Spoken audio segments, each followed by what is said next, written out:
Hi. അപ്പോൾ ഇന്ന് റംബുട്ടാനും പിന്നെ നമ്മളെ ഇസ്രായേലിന് ഓറഞ്ചുമാണ് നമ്മൾ എയർ ലെയറിങ് ചെയ്യുന്നത്.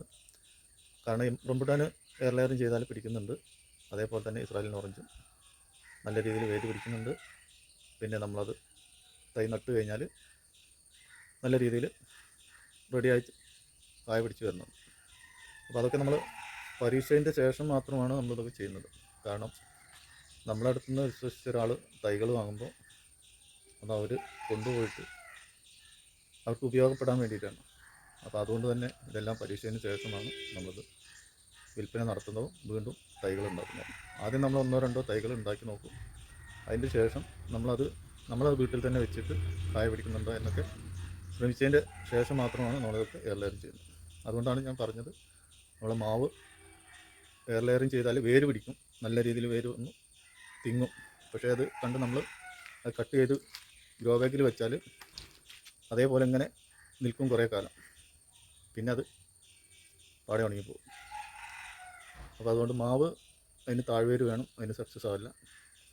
സക്സസ് ആകുന്ന കാര്യങ്ങളാണ് നമ്മളെ പേരയ്ക്ക, പിന്നെ റംബുട്ടാൻ, ചെറുനാരകം, പിന്നെ ഇപ്പോൾ ഇസ്രായേലിന് ഓറഞ്ച്, അങ്ങനെ കുറേ ഐറ്റംസുകളുണ്ട്.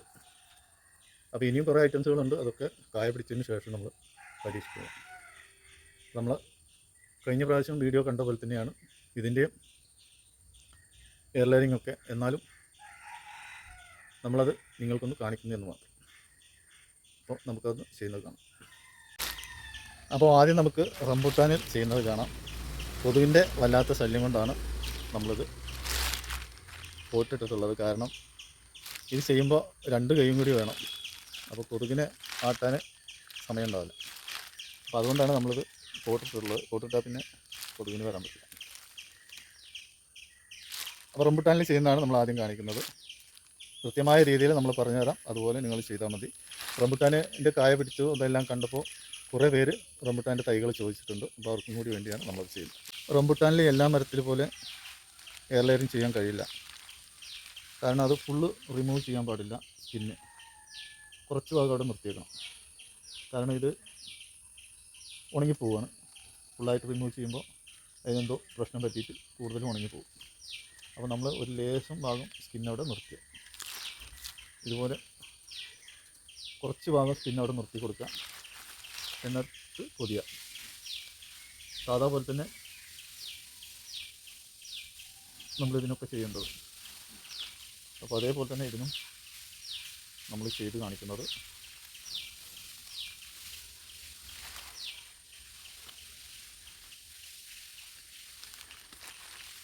ഇതുപോലെ വളരെ കുറച്ച് ഭാഗം സ്കിന്ന് റിമൂവ് ചെയ്യുക.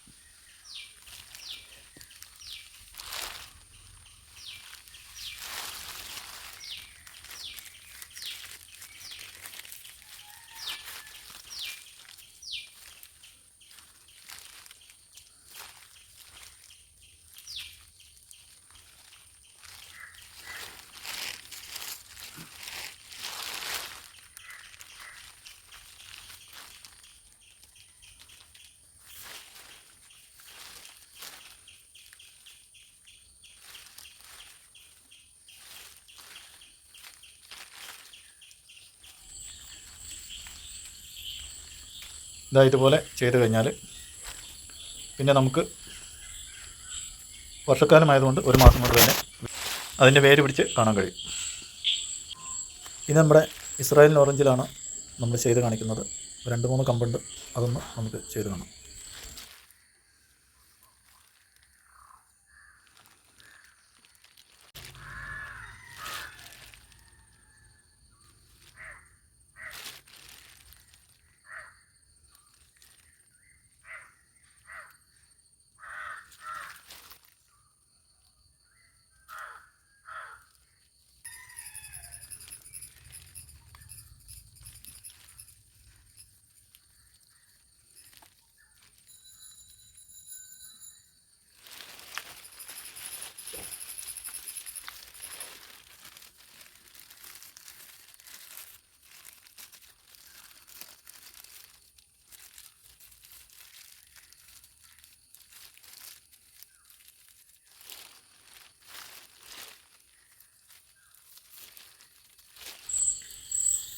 എയർ ലെയറിങ്ങിന് എല്ലാത്തിനും ഒരു പ്രക്രിയ തന്നെയാണ്. അതുകൊണ്ടാണ് നമ്മൾ കൂടുതലായിട്ട് പറഞ്ഞ് ബോറടിപ്പിക്കാത്തത്. അപ്പോൾ നിങ്ങൾ ഒന്നും രണ്ടിലൊക്കെ നമ്മൾ പറഞ്ഞ് മതിയല്ലോ എന്നുള്ള രീതിയിലാണ് നമ്മൾ സൈലൻ്റായിട്ട് കാണിച്ചു തരുന്നത്.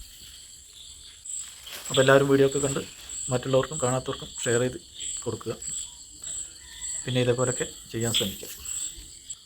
എല്ലാം പരിപൂർണമായിട്ട് കാണുന്ന വീഡിയോകളൊക്കെ വളരെ ചുരുക്കമായിരിക്കും. അപ്പോൾ എല്ലാവരും തീർച്ചയായിട്ടും കാണുക. അപ്പോൾ 1 മണിക്കൂർ കൊണ്ട് തന്നെ നമ്മൾ റംബുട്ടാൻ്റെ തൈകളും ഇസ്രായേൽ ഓറഞ്ചിൻ്റെ തൈകളുമായിട്ട് ഒരു 10-12 ചെയ്ത് വെച്ച് ഒന്ന് കാണാം. റംബുട്ടാനിൽ ചെയ്താണ് ഇതൊക്കെ. ഇവിടെയുണ്ട്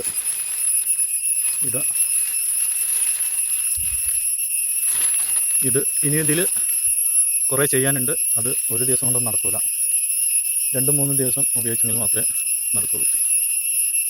ഇനി ഇസ്രായേൽ ഓറഞ്ചിൽ നമുക്കൊന്ന് കാണാം. പിന്നെ ഇസ്രായേൽ ഓറഞ്ചിൽ അത് 3 ചെയ്യാനുള്ള കമ്പുകളുള്ളൂ. അപ്പോൾ ഈ 3 ചെയ്ത് വെച്ചിട്ടുണ്ട്. ഇതൊക്കെ ഈ മഴക്കാലത്തിൻ്റെ പകുതിയോടെ വേര് പിടിക്കും. അപ്പോൾ മഴക്കാലത്ത് തന്നെ നമുക്കത് വെട്ടിയിട്ട് കവറിലാക്കി വെക്കുകയും വേണം.